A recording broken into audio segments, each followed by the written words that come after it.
Tony Delaney, do you think the Pacers would choose Leonard as the early frontrunner for Defensive Rookie of the Year? We can't even escape the Colts with the Pacers. We cannot. Sure, why not? I would love to see Darius Leonard on the ball out there. He could be a guy that I feel like could kind of guard an opposing two. I was going to say he's, what, 6'2"? Yeah, a little small, but those long arms. Yeah, and he's just so physical. Right. The maniac out on the basketball floor. David Thrush, the Pacers are being projected ridiculously low in the Eastern Conference by some of the, quote, experts. Where do you project they finish? Yeah, I mean, I guess you got to search kind of long and hard to find them picked that low. I don't call Isaiah Thomas an expert. I'm sorry, but I thought the power rankings that we mentioned earlier, Joey, about the Eastern Conference is very accurate. 8 seems really high. Not really high. It seems a little high to me, but I guess the West does kind of taper off a little bit after those first couple teams. I think it is a legitimate team that should win the Central Division, sniff 50 wins, get home court in the first round, and advance to the Eastern Conference semifinals.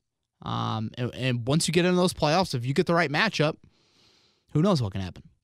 Joshua Sutton says, compare and contrast Tyreek Evans and Lance. How much of an upgrade is Evans, and how does he help us go further in the playoffs this year? I'm glad we got this question. You were there at Media Day on Monday. Nate McMillan's first pet peeve that he was going to tell his team at their first team meeting: don't F with the game. I think we all know what F means. Huh? Was that a shot at Lance? I think so. Pretty poignant shot. Did you catch Myles Turner as well? His quote about Tyreek. Let me see if I can find it here real quick. Something to the effect of like,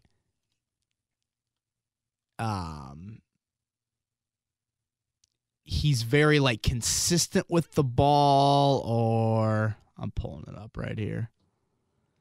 He can make consistent plays with the ball. He doesn't get sped up very often. He plays at his own pace. I think that's what's underrated about him.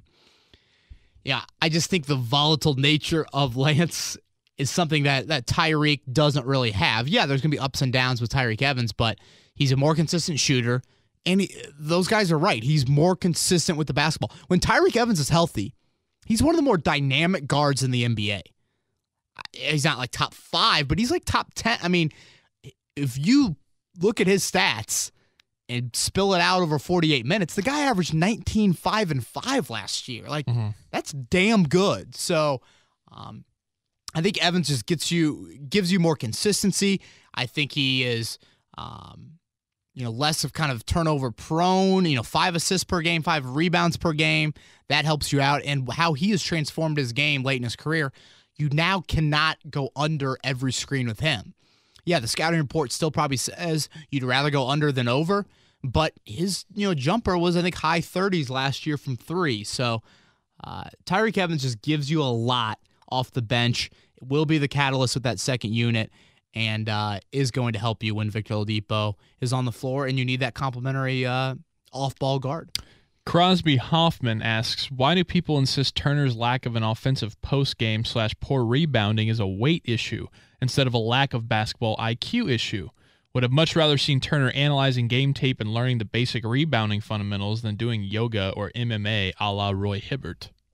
Crosby, I do think that you're onto something there. Certainly there is a physical aspect to Myles' game, lower body-wise, that needed to get better. And the dude's, 21 years old, 22 years old? I mean, he's still pretty young physically.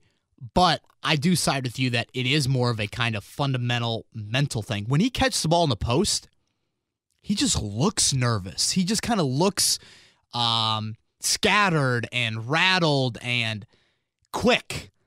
And you throw the ball to Al Jefferson, and maybe because Al can barely move, but, Al just kind of looks like composed and like, watch me go to work sort of thing. Definitely. And like Jermaine O'Neal had that as well. Oh, yeah. When J.O. would catch it, it'd kind of be like, I'm in full control of what I'm about to do. Whereas Myles is kind of like, oh, here comes the right hook. Right. Scatterbrain. Yeah. Crazy. Like, hope it goes in. So I do think it is kind of a mentality. Maybe that's a confidence issue. If you did have those fundamental aspects of the post game and you believed in them, maybe you would just be kind of, all right, 8 on the shot clock. I got time. Like, I can go up and under. I can make a move with my left hand. I can face up. That seems to be his kind of go-to thing when he does catch it in the post. So that's kind of what I go back with earlier. Is this more of a mental issue more so than a physical issue? I still think there's a physical nature to Myles' game that he needed to improve on, but I do kind of point more so between the ears. Abe U says the Pacers finished one game below 500 on the Abe U at part-time Abe. Love it. Pacers finished one game below 500 on the road last season. How do they bring that percentage up? Do we still hold our own Western road trips? And why does my phone always try to correct Pacers to Packers? Did the Pacers really finish one game below 500 on the road? That's a great season. I was going to say, if that's the case, I mean, look at the 2016-2017 Pacers. Right. That was barely won brutal. any. They were one game above 500 on the road last year, 21-20. Wow. So does he think they can sniff that this season again, or just maybe he's a little disappointed, dismayed? Oh, I think he's want to bring the percentage up. If you go 500 on the road, that is a successful season. I mean, you expect to be something more so. Obviously you're going to play better at home. So, I would sign up if you were Nate McMillan. I almost said Frank right there.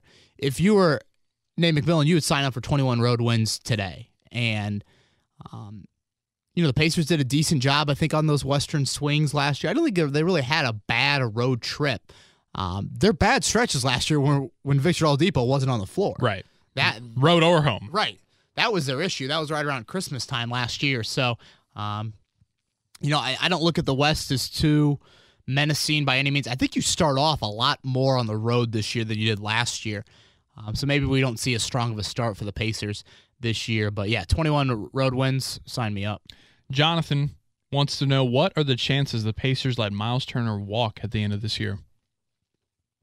Right now I think it's probably right around maybe a little bit less than a coin flip. I would say probably 40% chance that they let him walk because, he still is a unique talent in his ability to shoot the ball at 7 foot. And if he can get back to being more of a presence down low? Yeah. Shot blocker? You're more around that 2 to 3 block game guy that we saw early last season when he was leading the league. That would obviously help him out as well. So I still think the Pacers have a lot to like in Myles Turner, but if they don't take that next step, and Myles Turner certainly doesn't take that next step, no, it'll be Sabonis going forward, and the Pacers will have to go out in free agency to find another complementary piece in that front court. Drew Perry starts off asking, do you see the Pacers offering and or Myles accepting an extension this fall to what you just... No, I'd be pretty surprised if they made that decision before, next May or June. And number 2, do you see anyone on the team that could make a Oladipo level jump in production this season? I think it is Turner, and I really think that's I shouldn't say that. Could Sabonis? Yeah, he could turn into a star. Yeah, I just don't know if he All-star. will get the minutes touches.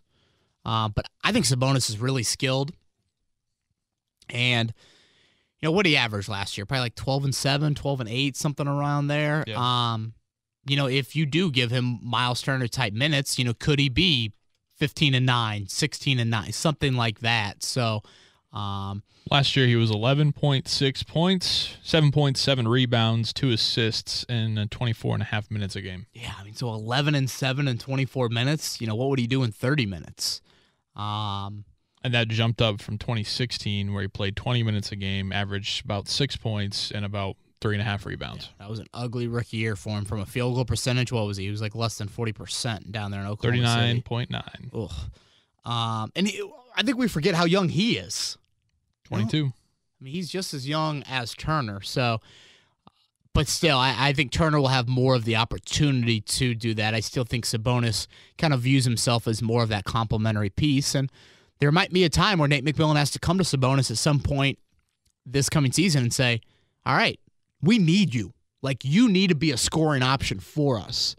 And I do think there are some skills there in Sabonis' game that are very intriguing. Andrew Beeman wants to know, how far do we go this year? I'm still going to stick with that Eastern Conference semifinals. You kind of one step forward sort of thing. Maybe kind of like kind of like the Colts in those early years with Andrew Luck. This is the next step. You got to the playoffs last year. Now you get to the divisional round. I still think that Boston, Philly, and Toronto are a little bit above Indiana. But who knows? 82 games can change a lot of that thinking.